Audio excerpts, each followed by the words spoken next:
ধরুন আপনি নফল ইবাদত বন্দি করতেছেন, ফরজ ওয়াজিব আপনার ঠিক আছে, ফরজ ওয়াজিবে কোনো ঘাটতি নেই, তার পাশাপাশি আপনি সোমবার বৃহস্পতিবারে সিয়াম পালন করেন, নফল সিয়াম, তাই না?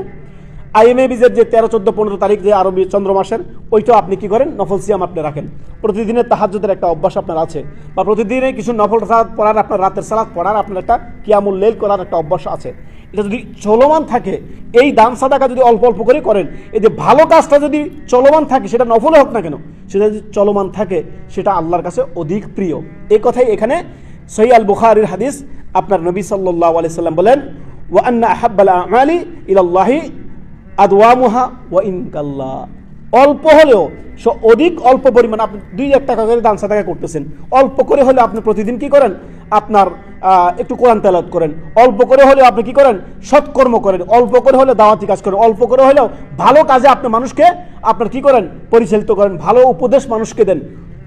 কাজটা যদি ভালো হয়, সেটা অল্প হলেও সেটা করুন। আপনি প্রতিদিন আপনি পারছেন না, বেশি পারতেছেন না, আপনি 1 পৃষ্ঠা কোরআন পড়তেছেন, 1 পৃষ্ঠায় পড়েন আপনি, এই ভালো আমলটা আপনি প্রতিনিয়ত চালিয়ে যান। এই কথাই নবী সাল্লাল্লাহু আলাইহি সাল্লাম বলেন, ওয়া আন্না আহাব্বাল আমালি ইলাল্লাহি আদওয়ামুহা ওয়া ইন কাল্লা।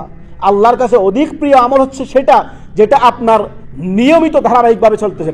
নিয়মিত আপনি কোরআন তেলাওয়াত করুন, প্রতিদিন 1 পৃষ্ঠা হলে আপনি কোরআন পড়ুন, প্রতিদিন নিয়মিত যদি পারেন কিছু সময় আপনি কি করেন, রাতের সালাত, আপনি রাতের তাহাজ্জুদ পড়ুন কিংবা কিয়ামুল লাইল করুন, প্রতিদিন পড়ুন নিয়মিত অল্প হলেও। ফরজ ওয়াজিব ঠিক আছে, নফল ইবাদতগুলো যদি আপনি প্রতিদিন ধারাবাহিকভাবে করতে পারেন, ভালো, এটা অত্যন্ত ভালো, খুবই ভালো।